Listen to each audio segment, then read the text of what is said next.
Yeah, man. So Gary, let's talk to Daniel, man. Is he there? Yeah, I think he's here. Say what's up, Dan. Hello. Hey, what's happening? Okay, true to form. We got the Davy Crockett hat on and all of that. Yeah, man. What's going on? Chill. Is that like a trademark? Um, it's a lifestyle. It's a like okay, all right. Yeah. All That's right. a great answer. Word. How's everything? Where you at, man? Good, man. I'm in Portland, Oregon. Just enjoying the weather. It's rainy, but I love it, man. It's a good contrast from LA. You know, I made a lot of music in LA, so I like coming back to Portland to refresh my mental. Just get like a touch back with the roots, really. Yeah, no doubt, no doubt. Shout out to Portland, home of Ebro. And That's where he's from? No, he really from Sac, but he was in Portland for a while. So I didn't know that. That's crazy. Yeah, man. He held it down, KXJM. So man, I fuck with Ebro, man. Yeah, that's what's happening, man. So what's going on with you, brother? What you working on, man? What you got going on? Man, I'm just I'm working on music, a lot of music. Just the world I'm building. I see it like a world I'm building for my fans. And always just thinking on new ways to curate that and bring the fans closer. Dope, man. Shout out to like I said, I saw the images first. So I was like, oh, okay. I see the hat is consistent.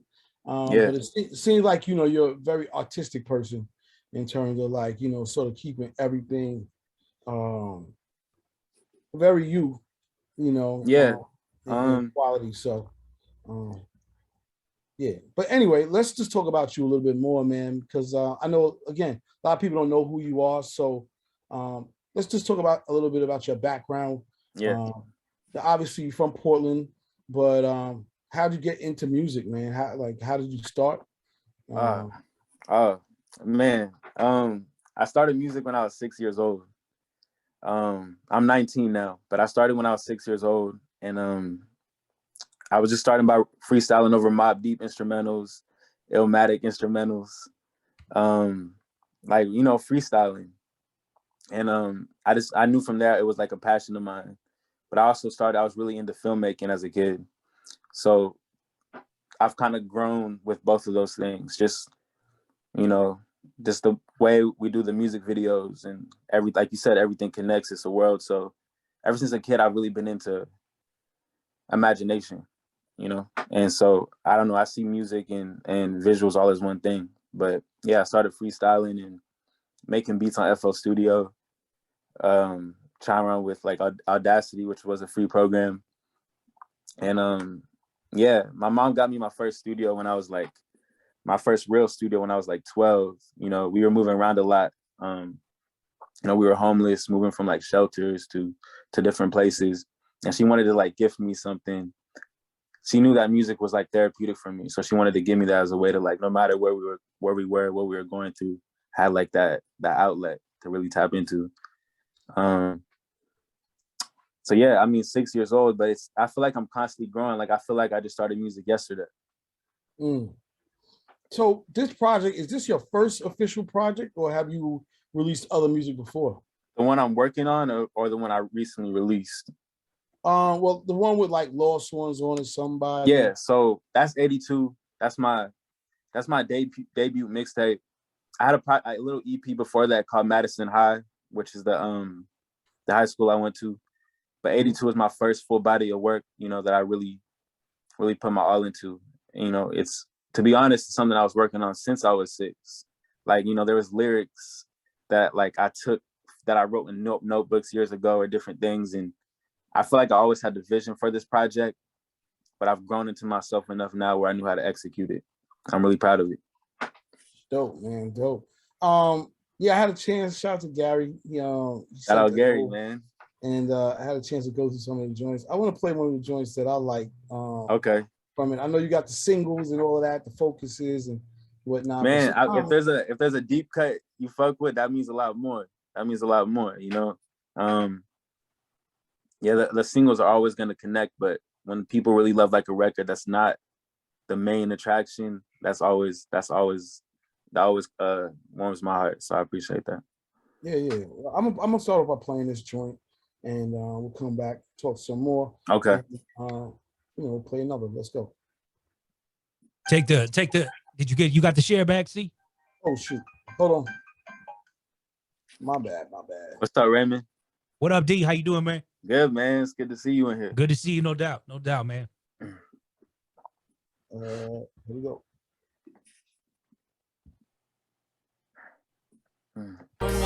Keep it flowing when I rest in peace.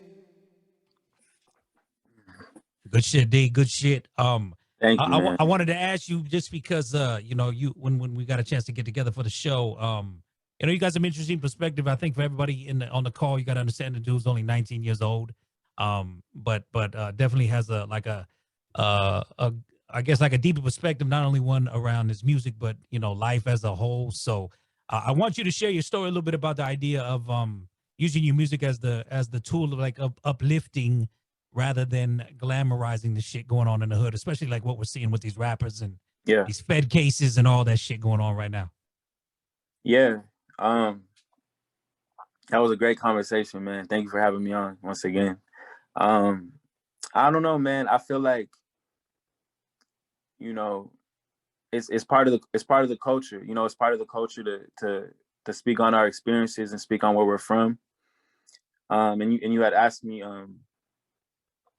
my perspective on it. I really feel like the one thing that would make a big difference in the culture we come up in the world we come up in is, instead of glamorizing the violence, glamorizing killing, switch the perspective a tiny bit to speak on where we're from and speak on the places we're from, but use it as a tool to overcome rather than to keep us there. That's what I feel like the main problem is, because that's what made Jay-Z great, in a lot of old school hip hop, was Jay-Z spoke on it, but he wasn't glamorizing it. He used it as a tool to show people how to level up, game up, overcome it. And that gave those people inspiration. But now, people want to use it as a gimmick for shock value, like we talked about, or to jump into it. We need people speaking on it, but using it as a I'm gonna make it out, I'm gonna level up. That's why Nipsey was great, but we need more of that. We need a lot more of that, and I plan to be that, for my fans and my supporters as well.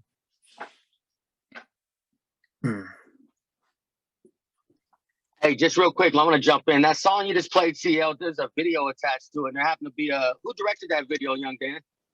You're on mute. I'm on mute. No, you good. I think Raymond was saying something. No, I have a friend named Cole Bennett. He has a company, Lyrical Lemonade. He did the video for Lost One. So very, very happy with that video. If y'all haven't checked it out, you definitely should check it out. Yeah, I just want to say, I heard that song, I was like, this is what gets my attention. You know what I mean? There's so many songs and people, it's all good. What you feel needs to be the lead song. But sometimes it's just a song that's from the heart. You could just feel that joint. So I felt that joint. I appreciate that. From the jump, I was like, yo, I like this right here. You know what I mean? Not that I ain't like everything else. That one just stuck out as the first one. I was like, yo, this is No, I appreciate that, man. And that's what I do with the projects. That's why, I plan on basing everything around bodies of work. Everyone has their own approach. Throughout my career, I plan to drop bodies of work, and everyone's going to connect with a different song in the project, but everything's going to be authentic to me. So I really appreciate that.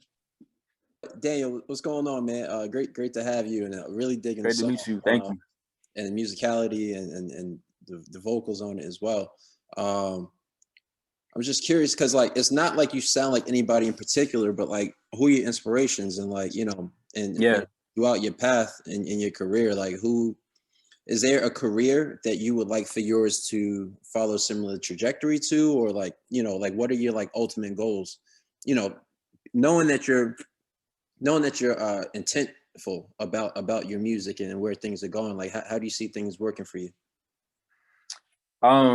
Man, I'm very obsessive with everything I do, and I've created a 10-year vision of what I want to do. I visualize it, I see every step, and even if it doesn't go exactly that way, I see where I want to take it, and I see you know, the foundation I want to build. And so for me, I want to build a world and continue to build a world for my fans. And I'm really inspired by many people, man. I love the career of Childish Gambino. He's one of my #1 inspirations. I always let that be known. I'm really inspired by Elton John, Bob Dylan, like this, the vocals of those artists, and Ozzy Osbourne, Otis Redding, Minnie Riperton. They have like a way of making impactful, emotional, timeless music. And I plan to base my career around that. You know, the artists who, Kendrick even, who's about to drop, who take a break to really focus on bodies of work and create timeless pieces that make the world stop.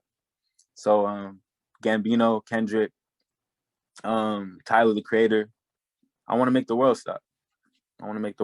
That's really my goal. That's dope, man. Yeah, keep following that North Star. I feel like that's ultimately like the recipe for success. You know what I'm saying? Like building your own world out, having your fans come into that. And like, for me, that's the difference between, I guess you could say, power and influence, right? Like, you know, there's one thing when everybody's looking at you, but then when your views affect the way other people think and, you know what I'm saying, the way they go about their everyday life, then that's some really powerful stuff. So keep going, bro. Thank you. No doubt. Yeah, just to touch on what you said right there, Earl, you know, we talked about you know, the so much bullshit on like an influencer today, right? Which doesn't necessarily always go in the most positive a manner. And that's the one thing I took away from Daniel and everything he's doing, like you know, an impact over influence. You know what I'm saying? Going back to like what you're saying, even about the power, you know what I'm saying? So want to get into this one video because we played this song a couple times already, Daniel, but I want to make sure we run the visual because this seems to be the one that's taken off with you. So and then again, just before we do, the It's Okay was all filmed on your iPhone? So you're about to play It's Okay video or the last one video? It's okay. It's okay video. Yeah. So, you know, a lot of the music videos I create, well, every music video I create, you know, I write the treatments for them. I have like kind of like a full vision for it. And It's Okay was a simple vision. I just wanted it to be, you know, nostalgic and make people feel good. So yeah, definitely. And I hope everyone enjoys it. All right, well, let's run it. Can you hear me now? Yes, sir. Go ahead. Awesome. So, Daniel, thanks for coming through, man. Thanks for letting me speak, fellas. Thank you for having me. I gotta keep it a buck. When the first time I heard It's Okay, I said, "Nah, that's not my cup of tea." And Gary said, "Nah, Head Rush, we gotta talk." So we sat and talked. We shot some emails, and I listened to it, and I said, "Well, damn. This is hitting pretty hard." And I had to get over the fact that the ukulele was something that I wasn't used to. And I said, man, I actually like this song. And then a couple days later, you saw it up on my Instagram because I was bumping the song all day today. And I was like, dang, I like this song. And then you turn around and hit me across the head with the new song. The new song is I like that one even more because it hit home plate. Because how you said, hey, once it's over with, you know, you tell your people, don't cry, just keep moving. Yeah. And it's like, you talking about Last Ones or Somebody? Last Ones. Last Ones, yeah. Okay. Last Ones. So I was having this conversation with my wife, really brief, and I told her, when it's my time to go, take my life insurance money and throw a big ass concert. Like, don't be running around here crying, booing. Take that money, throw me a big ass concert, drop me in the oven, and go live your life. You know what I'm saying? And it's like, that's real. I felt that in that song, Lost Ones. You know, when you lose people in your family and lose ones close to you. So you definitely hit me in the heart with that one, bro. Keep up the good work, dog. You made a believer out of me, so I know you're doing it to somebody else. You know, I'm a small guy. You know what I'm saying? So I appreciate know that, you can man. do it for somebody else, bro. So keep up the good work, bro. Blessings, peace. I appreciate that, man. Yeah, I mean, and the comment you made about small, like, that's what makes up a big community, man. So to have like one person and to believe like that all of the people is what make it what it is. So that means the world to me. Thank you. Yes, sir. Keep it up, King. Legend, have at it, legend. Yeah, I was just gonna ask, like, what's the scene out there in Portland? What's other artists? Who are other artists that you're like, you know, working with, or that, you know, you kind of also got your eye on as well, where you're like, okay, you know, you kind of keep in contact with them, or, you know, how's the scene out there musically? Man, to be honest, the Portland scene is really small. It's more so known for, like, you know, we're really close to Seattle, so we're known for like indie bands and, you know, folk music, which I like too, and I take influence from. But the hip hop scene is small. And I mean, the one artist that I looked up to growing up was Amina. He's from Portland. And he's really like the one other person. Cool Nuts. You guys probably know Cool Nuts from the DJ world. Yeah. And yeah, those were really the two people that we had to look towards. And yeah, I plan to take it all the way for the city. Question: have you been to South by Southwest yet? I haven't, man, but I would love to. Hey, if you can go next year, I know we'll be out there. I know me, CL, and a few others was out there this past March. So I mean, if you can make it out there, definitely would like to see you out there, man. And, you know, hopefully connect and, you know, introduce you to some people and other DJs and other artists and stuff. But that's definitely a good place for you to go to, because when we went out there was a lot of artists from where you're from out there, a lot, and of course Seattle as well. So I know what you mean with the indie bands and all of that. But yeah, that's definitely a good scene for you to. It's definitely good. We there, legend. We there for sure this year, no matter what, bro. We there. We stomping. We smashing. It's open season. You know, Danielle's real humble, real grateful. But you know me, I'm pressure, baby. Right. Right. Yeah, absolutely. I appreciate the invitation. I'll be there. All right, Cincinnati. Yeah. Yeah, like, bro, like, I like what you're doing, man. Like, in Portland, you know, I've been up to Portland. You know, my family stayed up there for some years. Yeah, that whole scene is not necessarily all hip hop. It's just like, to me, it's like really eclectic. Like, y'all, like, in that area, y'all got your own sound. I know you said about the indie bands, but you know, all your song is giving those, like, when you talk about folk music and all that, especially that It's Okay, gives a little bit of the vibe of music that you say you influenced by, and you just add your own flavor to it. Like, to me, it just comes off as pop, like pop, hip hop. Like, so I've always like got that kind of feel from Portland and from Seattle, from that area. So I just feel like y'all have that kind of sound. So it's kind of open. So you just got to get out there, and you got some nice records, bro. Like, I like the last record, and for you to be this young, bro, and just like, you know, paying homage and doing your homework and paying homage to the greats, and not just greats in hip hop, but greats in other areas. Man, that's great. You know, keep on doing what you're doing, and I see you being great, bro. Like, you young, you just starting in it. You know, man, I just see you being crazy great, bro. So I'll definitely follow your stuff and help promote, do whatever we got to do to get you out here. That's love. Yeah, I mean, I would love to play like one more record for you guys. I have a song called Somebody. I don't know if you guys have it on here, but yeah, we got it. I'd love to play that for you guys as well. Yeah, for sure. Earl, you want to ask your question before we play it? Oh no, I was just gonna I guess congratulate. Just it's not so often where like you come across an artist to where, you know, their personality matches the music matches the visuals, and it's like a holistic kind of feel without being, you know, corny or anything like that. It feels very authentic, and, you know, it's proof of him like saying that he wants to build out a world, and you kind of see it forming in different ways, right? Because like the video we just saw is very reflective of the Sonics, but also I think it also pays homage to the sound that would typically come out of the Pacific Northwest when it comes to strings and you know, like the rawness and the energy of the voice and whatnot. So I just wanted to commend him for that. And it's weird, like, you know, this guy's a bit more, I guess, like techno synth influence, but, you know, part of it reminds me of, like, there's an artist I find a lot of sincerity in Toro y Moi. I'm not sure if everybody here is familiar. Oh, I love him. Yeah, but like, you know, even though you're not like kind of synthy tech as far as like I've heard in the songs that have been played, I get a similar feeling of sincerity from the music. So I just wanted to, you know, commend you on that, because you know, I think it's really difficult, especially for an artist your age, to be able to have like that kind of connective tissue. All the verticals of how they presenting themselves. Yeah, I mean, I really found that like it happens really a lot without much thought. You know, I go into the studio and I don't know what's gonna happen. You know what I mean? And like, though, as much as I want to, you know, push, you know, authenticity, I also don't want it to become like, you know, authenticity can become a package. You know what I mean? And I'm not trying to sell it to anyone. I just want to spark it onto others, and do what I can. And I appreciate like you noticing that, and that means a lot.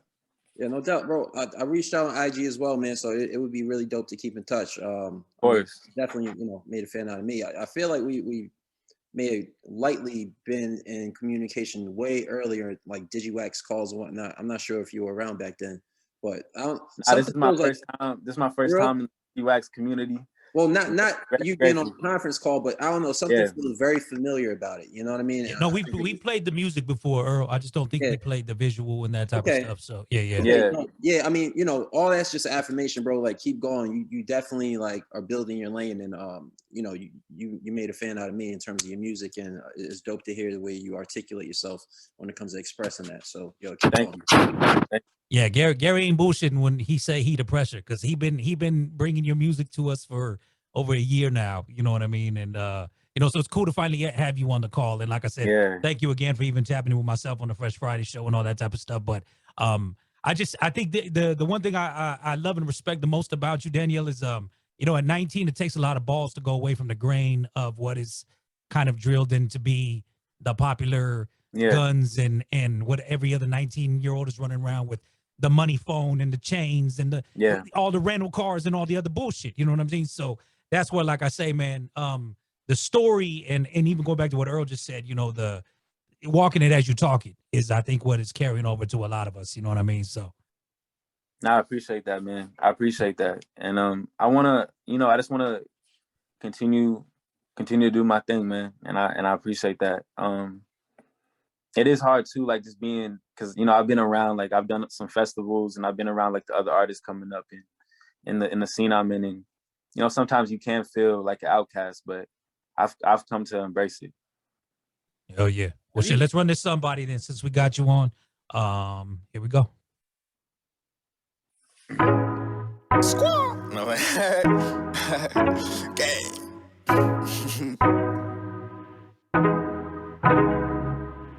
Later than grass for demons. I make bad decisions. Nobody to teach us. We ain't have no somebody love. Hey. Yes, sir. Yes, sir, man. So so Daniel, I know you already got the project out now. What's in the works to come? I'm locked in right now, man. I'm in album mode. Any timestamps on anything coming, or you just in the studio getting it? It's coming this year for sure. It's gonna, you know, 82 was a certain time period in my life, and this is gonna reflect the new one. It's gonna be a different era. Word. Yeah, Danny, you fellas with your hands up still up there, man. Feel free to get at it. Yeah, my bad. I'm not trying to hijack the convo. What, as far as like this year and next year, when it comes to like live performances, you know, where do you see yourself slotting in? Are there any like ideal festivals? Are there any cities or certain territories that you're trying to touch that maybe you haven't yet? Yeah. Like what are your goals for that? So far I've done one festival, which is the Lyrical Lemonade Festival in Chicago. Yeah, man, I want to continue to do more festivals, but I also want to continue to do small intimate venues. You know, I haven't done it yet, but my goal is to start doing small intimate venues and really connect with the fans, be out there, meet them face to face, and see who it's impacting right now. For sure. You is your management on this call, or like Gary Archer? Yeah. Would you be able to throw their contact info in the chat, or would you be able to have him do that? Come on, Earl. You know me. I'm on the call. Gary, what the fuck? I'm saying, come on, Earl. Highly disrespectful. Right slipping. Yo, slipping, bro. Yo, all due respect. Could you please give me Gary's information? Yo, I got Gary's information. You still in the Matrix, Head Rush, but yo, Gary, I'm gonna hit you. Hey, my bad. My sincere apology, bro. No problem. I just want to tap in. I didn't want to say, wait, did everybody speak? I just wanted to say one thing. I think one of the things, like being from Portland, it's like a unique market, but it's a dope market. It's a dope city. Everybody knows the Nikes and the Adidas and that side of it and the tech side of it. And I think one of the things, and this is more to Gary, like maybe one of the things that could be considered is actually doing some type of music tech, music DJ, but some type of conference there to bring everybody into the city for once. Something hosted there that you can sort of get everybody to your city, perform for them, have everybody around you sort of play the music, and they can get a taste of Portland because it's a really dope city. And unfortunately, like a lot of people don't necessarily travel there unless they had a chance to.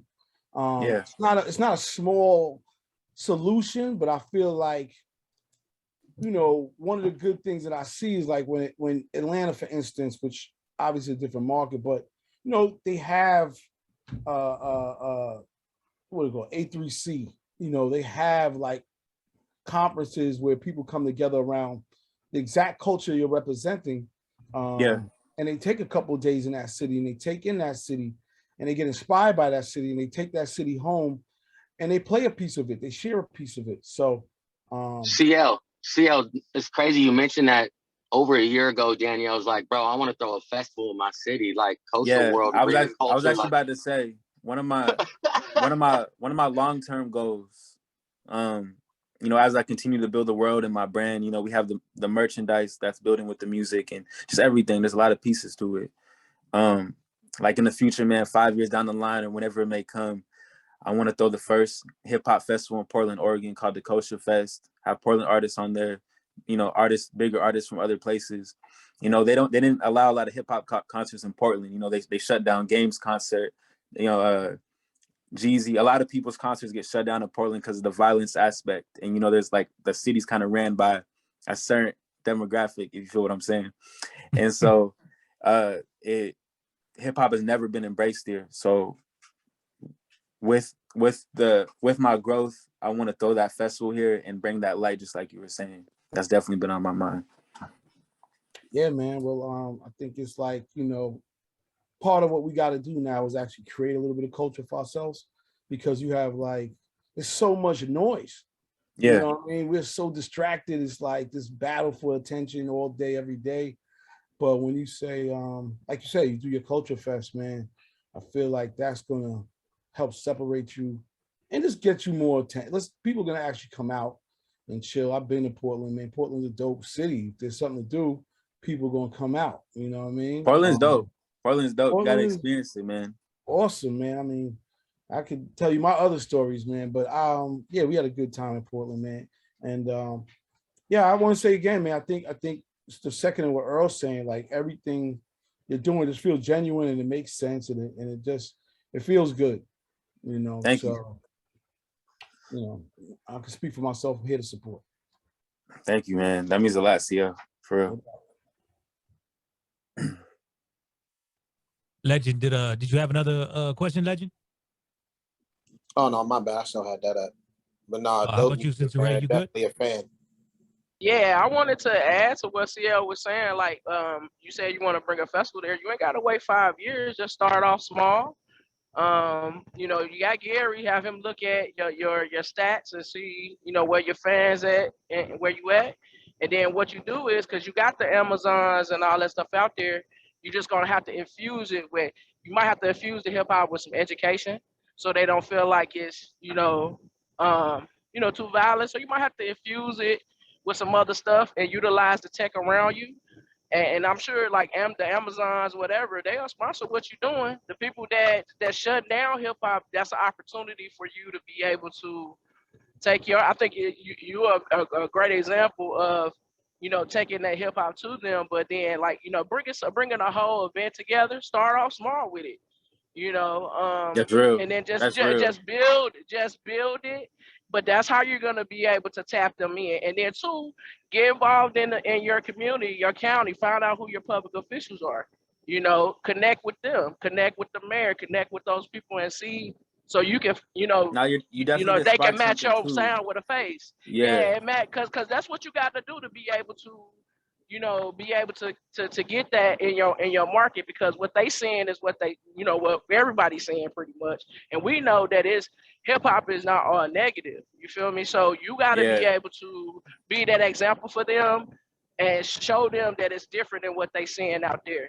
Be the And so face if you for show it. that, Yeah. So you're just gonna have to get deep, or get somebody on your team. You don't have to do everything, but you don't have to wait 5 years to do it. Just start it small. That's real. And I say 5 years school too, because like, I want to build. I'm still building the foundation, but like that's real shit. And even something like, as I start doing my own tours, smaller venues, every time we come to the Portland date, it'd be that festival that involves everyone. Make something special for the city every time. Something like that. But that's a great idea. Thank you. I just gotta say one more thing. I think you're 100% right in terms of it being small, bro. That's the thing. I know we have these grand ideas of a festival, but South by Southwest started out small, bro. Yeah.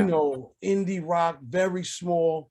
They just took a part of 6th Street, or they took whatever venues were down.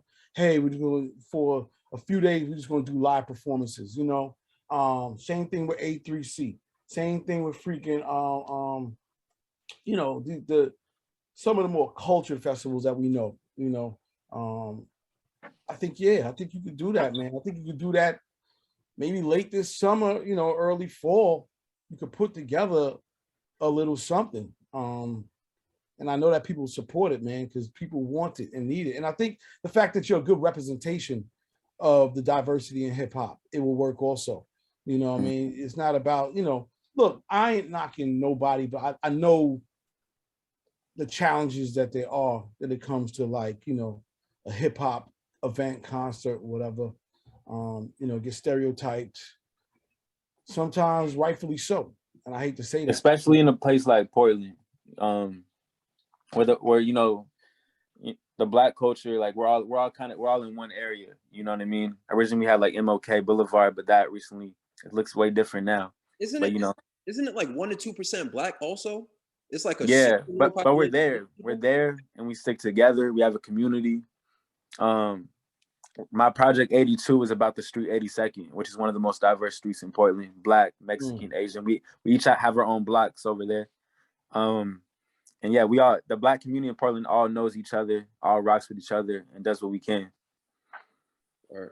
Yo, Gary, I reached out to you. I think I got somebody who would eat this up, man, and really like want to go hard for you guys. So hit me back when you get a chance. I just seen your message. I'll hit you back right away. For sure. Yeah, well, I mean, all positive feedback, Daniel. I mean, I think it's a beautiful thing. Like I said, you're only 19. Even talking about you got a 10-year plan. That right there, you got motherfuckers in and we've had them on the call, bro, like be in their 40s, just trying to get into this shit. And, I mean, like, I just think you're in a great space. You're not an asshole. You're very humble. Everything on the vibe is, it's an idea like the Chance the Rapper type thing. I mean, it's not in the popular grain of things, but, kind of what we talked about before. It's not emo neither. You know what I'm saying? Like it's just your sound.